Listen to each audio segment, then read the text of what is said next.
আসসালামু আলাইকুম রহমতুল্লাহ। কেমন আছেন সবাই? নিশ্চয়ই ভালো আছেন, সুস্থ আছেন। আমি শাহরিয়ার রাজ। নতুন আরেকটি ভিডিওতে আপনাদেরকে আমন্ত্রণ জানাচ্ছি।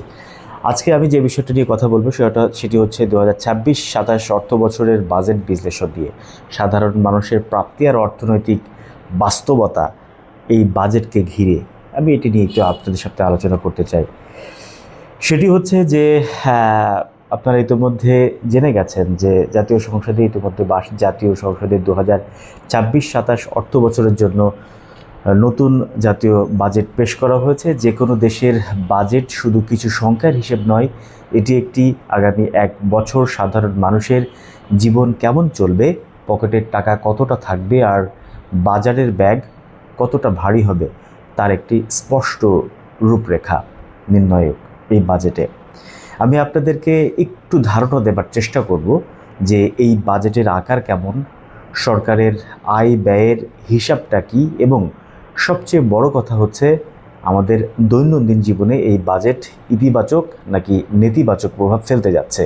এই বিষয়টা নিয়ে যদি একটু আপনাদের সাথে কথা বলতে যাই, শুরুতেই আসা যাক এই বিশাল বাজেটের আকার এবং এর আয় ব্যয়ের খতিয়ান। এবারের প্রস্তাবিত বাজেটের মোট আকার নির্ধারণ করা হয়েছে 9,38,000 কোটি টাকা। এই বিশাল অঙ্কের খরচ সামাল দিতে সরকারকে বিপুল পরিমাণ রাজস্ব বা আয় করতে হবে। সরকার আশা করছে বিভিন্ন ধরনের কর বা ট্যাক্স আদায়ের মাধ্যমে মোট আয়ের লক্ষ্যমাত্রা ধরা হবে প্রায় 6,95,000 কোটি টাকা। একটু হিসেব করলে দেখা যায় আয়ের চেয়ে ব্যয়ের পরিমাণ কিন্তু ইতিমধ্যে অনেক বেশি বেড়ে গেছে। ফলে এই বাজেট একটা বড় ঘাটতি থেকে যাচ্ছে, যার পরিমাণ প্রায় 2,43,000 কোটি টাকা, যা আমাদের মোট জিডিপির প্রায় 3.6%। এই ঘাটতি পূরণ করতে সরকার একটি বড় কৌশলও কিন্তু নিয়েছে। এবারের বাজেটের অন্যতম প্রধান বৈশিষ্ট্য হলো ঘাটতি মেটাতে সরকার অভ্যন্তরীণ খাতের চেয়ে বিদেশি ঋণের উপর অনেক বেশি কিন্তু জোর দিয়েছে। মোট ঘাটতির একটা বড় অংশ অর্থাৎ প্রায় 1,55,000 কোটি টাকা বিদেশি উৎস থেকে ঋণ নেওয়ার পরিকল্পনা কিন্তু করা হয়েছে, যা গত বছরের তুলনায় প্রায় দ্বিগুণ। বাকি টাকা দেশের ভেতরের ব্যাংকিং খাত এবং অন্যান্য সঞ্চয়পত্র বিক্রি করে মেটানো হবে। সরকারের মূল দর্শন হলো বিদেশি ঋণ ব্যবহার বাড়িয়ে দেশীয় ব্যাংকগুলোর উপরে চাপ কমানো, যেন দেশের বেসরকারি শিল্প খাত ব্যাংক থেকে সহজেই ঋণ নিয়ে নতুন কর্মসংস্থান তৈরি করতে পারে। আপনারা ইতিমধ্যে জানেন যে এই বাজেট এখন আমাদের মনে যে স্বাভাবিকভাবেই প্রশ্ন এসে যাচ্ছে, এই বিশাল খতিয়ান সাধারণ মানুষের জীবনে কি ধরনের প্রভাব ফেলবে। একটি নেতিবাচক আর একটি হচ্ছে ইতিবাচক। এই প্রশ্নের উত্তরে লুকিয়ে আছে সরকারের কর কাঠামোর ওপর। এর কর কাঠামো পরিবর্তন এবং সাধারণ মানুষের স্বস্তি দেওয়ার কিছু বিশেষ উদ্যোগের মধ্যে রয়েছে এর সামগ্রিক ব্যাপারটা। আরও সামগ্রিকভাবে বিচার করলে এবারের বাজেটকে একটা কল্যাণমুখী এবং ভারসাম্যপূর্ণ করার চেষ্টা করা হয়েছে, যা সাধারণ মানুষের জীবনে বেশ কিছু ক্ষেত্রে ইতিবাচক প্রভাব ফেলবে বলে মনে করা হচ্ছে। বিশেষ করে মধ্যবিত্ত নিম্নমানের মানুষের রান্নাঘরের খরচ কমাতে প্রায় 60টি অতি প্রয়োজনীয় মৌলিক ভোগপণ্যের ওপর থেকে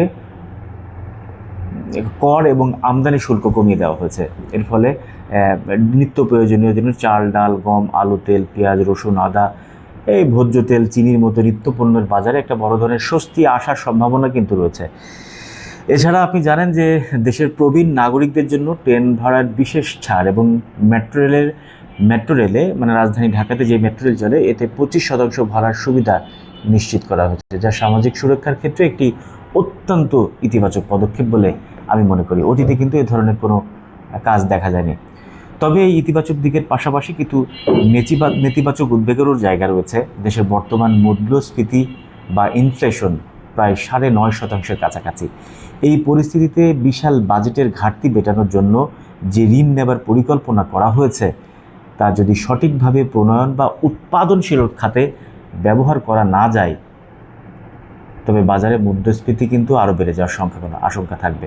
তাছাড়া বিদেশি ঋণের পরিমাণ দ্বিগুণ করার কারণে আগামী দিনগুলোতে বৈদেশিক মুদ্রা পরিশোধের একটি বড় চাপ কিন্তু তৈরি হবে সরকারের ভাবে। যা পরোক্ষভাবে দেশের অর্থনীতির উপরে এক ধরনের মনস্তান্ত্রিক চাপ সৃষ্টি করতে পারে বলে, মানে অর্থনীতিবিদরা কী মনে করবেন সেটি তাদেরই বিষয়, শুধু আমি আমার পারসেপশনটা বলি। এবার আমরা সরাসরি যদি একটু বিষয়ে নজর দিই যা আমাদের পকেটে সরাসরি আঘাত করবে কিংবা স্বস্তি দেবে, অর্থাৎ কোন কোন পণ্যের দাম কমছে আর কোন কোন পণ্যের দাম বাড়বে, তার একটা তালিকা কিন্তু আমি ইতিমধ্যে তৈরি করেছি। সেই বিষয়টা যদি বলি, প্রথমেই স্বস্তির খবর, যেমন পণ্যের দাম কমতে পারে, সেগুলোর দিকে যদি তাকাই তাহলে আমরা দেখব যে সাধারণ মানুষের দৈনন্দিন পুষ্টির কথা চিন্তা করে এবারের বাজেটে শিশু খাদ্য, গুঁড়ো দুধ ও ওটসের উপর শুল্ক ছাড় দেওয়া হয়েছে, যার ফলে বাজারে এগুলোর দাম কমবে। রমজান বা উৎসবের অন্যতম অনুষঙ্গ কিন্তু খেজুর, এই আমদানিকৃত বিভিন্ন মশলার উপরে 5% শুল্ক তুলে নেওয়া হয়েছে, এই খেজুর সহ বা বিভিন্ন মশলার উপরে।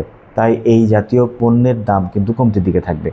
আবার যারা কফি পছন্দ করেন, কফি প্রেমীদের দারুণ সুখবর হলো কফির কাঁচামাল আমদানি শুল্ক সম্পূর্ণ প্রত্যাহার করা হয়েছে, এটি কিন্তু একটা ভালো ব্যাপার। আবার মা বোনদের গৃহস্থালী কাজে ব্যবহৃত ইলেকট্রনিক্স পণ্য যেমন ওয়াশিং মেশিন, ইলেকট্রিক ওভেন এবং মাইক্রোওয়েভ ওভেনের দাম আবার কমানো হয়েছে। এবার মধ্যবিত্তের ঘরে যদি চিন্তা করি, তাদের রান্নার প্রধান উপাদান এলপিজি সিলিন্ডারের দাম কমার স্পষ্ট ইঙ্গিত রয়েছে এই বাজেটে। দেশীয় শিল্পকে সুরক্ষা দিতে তৈরি ট্রান্সফরমার, ডিটারজেন্ট, বাইসাইকেলের যন্ত্রাংশ এবং স্থানীয়ভাবে উৎপাদিত স্কিন কেয়ার বা রূপচর্চার যে অন্যতম অনুষঙ্গ বা প্রসাধনী, এগুলোর দামও কমতে যাচ্ছে। আর চিকিৎসা ক্ষেত্রের কথা যদি বলি, এখানে একটা বড় ধরনের সুসংবাদ রয়েছে হৃদরোগীদের জন্য। হৃদরোগীদের জন্য প্রয়োজনীয় যে হার্টের রিং স্ট্রেটমেন্টের দাম প্রায় স্ট্রেন্টের দাম 20,000 টাকা কমানো হয়েছে। চোখের লেন্সের দাম কমানো হয়েছে 5,000 টাকা পর্যন্ত। জুয়েলারি, মা বোনদের জন্য জুয়েলারি শিল্পের জন্য যে ভ্যাট তৈরিতে, স্বর্ণ তৈরির জন্য যে ভ্যাট সুনির্দিষ্ট করে দেওয়ার, বাজারে সোনার দামটাও কিন্তু কমবে, ভ্যাটটা সুনির্দিষ্ট করে দেওয়া হয়েছে। এছাড়া প্রযুক্তিবান্ধব পরিবেশ তৈরিতে মোবাইল সিম কার্ডের উপরে আরোপিত কর প্রত্যাহারের প্রস্তাবও করা হয়েছে এবং কম্পিউটার, প্রিন্টার, মনিটর এবং ফ্ল্যাশ মেমোরির অগ্রিম কর 5% থেকে কমিয়ে 2% করা হয়েছে, যা প্রযুক্তির পণ্যের বাজারে ইতিবাচক প্রভাব ফেলবে বলে আমি মনে করি। তবে মুদ্রার ওপিটে কিন্তু বেশ কিছু পণ্যের দাম এবং বাজেটের কারণে সাধারণ মানুষের নাগালের বাইরে চলে যেতে পারে, এই দামগুলো বাড়তে পারে। বরাবরের মতোই সরকার স্বাস্থ্য ঝুঁকি কমাতে এবং রাজস্ব বাড়াতে সিগারেট, জর্দা, গুলসহ সব ধরনের তামাকজাত পণ্য এবং অ্যালকোহল বা মদ জাতীয় পানীয়র ওপর শুল্ক ও সম্পূরক শুল্ক বাড়িয়ে ফেলেছে, যার ফলে এগুলোর দাম বেশ খানিকটা বাড়বে। এছাড়া আমদানিকৃত কাজু বাদাম, হিমায়িত মাছের ওপর শুল্ক বাড়ানোর কারণে এগুলো কিনতে কিন্তু ক্রেতাদের আগের থেকে একটু বেশি টাকা খরচ করতে হবে, এই বিষয়ে কোনো সন্দেহ নেই। হ্যাঁ, এছাড়া বিলাসী জীবনযাপনের জন্য যারা উচ্চবিত্ত বা উপাদান হিসেবে ব্যবহার করা হয়, তাদেরকে গ্রহণ করা হয় এবং বিদেশি আমদানিকৃত দামি কসমেটিক্স বা প্রসাধনী সামগ্রী, বিদেশি প্রসাধনী সামগ্রী যেগুলো সাধারণ মানুষ অনেকেই ব্যবহার করেন, তাই এগুলোর দামের উপর আবার শুল্ক বাড়ানো হয়েছে, এগুলোর দাম বাড়বে। নির্মাণ সামগ্রীর মধ্যে উপাদানের মধ্যে এমএস, রড এবং সিমেন্টের উপরে কর কাঠামো পুনর্নির্ধারণ করার কারণে আবাসন খাতের খরচ বাড়তে পারে, যা বাড়ি তৈরি করতে চাওয়া সাধারণ মানুষের জন্য কিছুটা নেতিবাচক প্রভাব ফেলতে পারে। আসলে সব কিছু মিলে আপনাদেরকে জানালাম এবং আমি যেটি বলবো, 2026-27 অর্থবছরে এই বাজেটটি একদিকে যেমন নিত্য প্রয়োজনীয় পণ্যের শুল্ক কমিয়ে সাধারণ মানুষকে মূল্যস্ফীতির চাপ থেকে বাঁচানোর একটি চেষ্টা, মানে সৎ চেষ্টায় বলবো, করা হয়েছে, অন্যদিকে তেমনি বিশাল ঘাটতি এবং ঋণের বোঝা বৃদ্ধির একটি অর্থনৈতিক ঝুঁকিও কিন্তু তৈরি করেছে। বাজেটটি পুরোপুরি সফল হবে নাকি সাধারণ মানুষের উপর শেষ পর্যন্ত নেতিবাচক প্রভাব ফেলবে তা নির্ভর করছে সরকারের দক্ষ ব্যবস্থাপনা এবং রাজস্ব আদায়ের লক্ষ্যমাত্রা সঠিকভাবে পূরণের উপর।